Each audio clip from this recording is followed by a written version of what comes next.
पुरुषों और महिलाओं के बीच में आजकल जो है ना शराब पीने की जो आदत है, जो ड्रिंक करने का है, अल्कोहल लेने का है, वो बढ़ते जा रहा है। आई थिंक कि ये जो मेंटेलिटी है, ये किस तरह से इससे निजात पाया जा सकता है, और हाउ डू यू थिंक, आपका क्या एक्सपीरियंस है, व्हाट इज योर एक्सपीरियंस? तो जी मेरा पर्सनल एक्सपीरियंस इज, मेरे भी कुछ फ्रेंड्स हैं जो करते हैं, ड्रिंक करते हैं।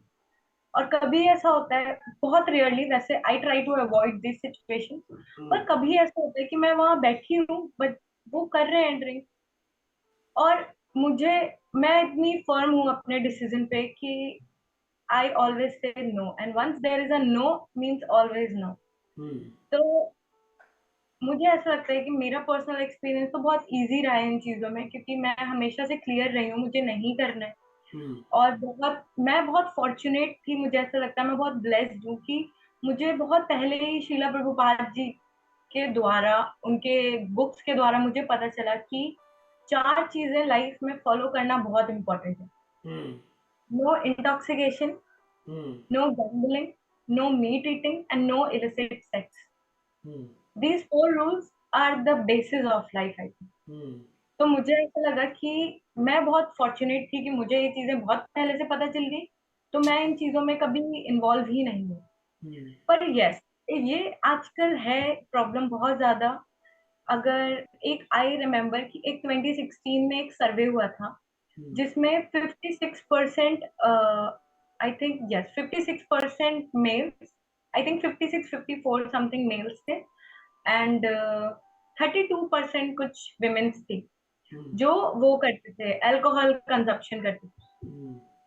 अब 2016 के बाद से क्या हुआ ना, ये गैप कम होने लग गया है, मतलब वुमेन ज्यादा इंक्रीज हो रही है हम्म। Alcohol consumption. यही मैं बोलना चाह तो रहा था। हम्म। अगर आप वुमेन और मेन की, दोनों की अगर सेम लेवल पे बात करो, तो अगर मैं दोनों को एक एक ग्लास अल्कोहल दूं पीने के लिए, तो विमेन्स का जो ब्लड अल्कोहल लेवल है वो जल्दी इंक्रीज होगा एज कम्पेयर टू मेल्स। हम्म। तो विमेन्स की टेंडेंसी जल्दी होती है टू गेट ड्रंक। हम्म। तो इसकी वजह से, अगर आप देखो, आप खुद देखो, विमेन्स के पास में एक भगवान ने एक बहुत बड़ी शक्ति दी है, माँ बनने की शक्ति, है हम्म। ना। हम्म। तो अगर आप अल्कोहल कंजम्पशन में बहुत ज्यादा इन्वॉल्व हो रहे हो, अगर आप ड्रग्स ले रहे हो, अगर आप इन चीजों में बहुत ज्यादा हो, तो वो आपकी फ्यूचर जनरेशन को भी इफेक्ट करेगा। जैसे हम्म। आज के मिस कैरेजेस की रेट इतनी बढ़ गई है, हम्म। जेनेटिक एबनॉर्मेलिटीज इतनी बढ़ गई है, बच्चों में हम्म। मस्कुलर डिस्ट्रोफीज हो रही है, बच्चे बचपन से ही बर्थ डिफेक्ट लेके पैदा हो रहे हैं, हम्म। हम्म। फीटल एबनॉर्मेलिटी हो रही है, अब इतनी स्टिल बर्थ हो रही है, हर चीज की मतलब डिस्ट्रक्शन बढ़ रहा है बस, है ना। हम्म। हम्म। वो किस वजह से बढ़ रहा है? बस छोटी छोटी सी जो लोग इग्नोरेंस में है, करेक्ट। जो पता ही नहीं है कि अगर हम ये चीज कर रहे हैं तो इसका इफेक्ट आपको ही बाद में भुगतना है। सोचो, आपका बच्चा बीमार है तो आप उसके ट्रीटमेंट में पैसे लगाओगे, करेक्ट। आप उसको ठीक करने की कोशिश करोगे, फिर भी वो ठीक नहीं होगा, तो बेटर है ना कि आप अपनी ये आदत छोड़ दो। हम्म। हम्म।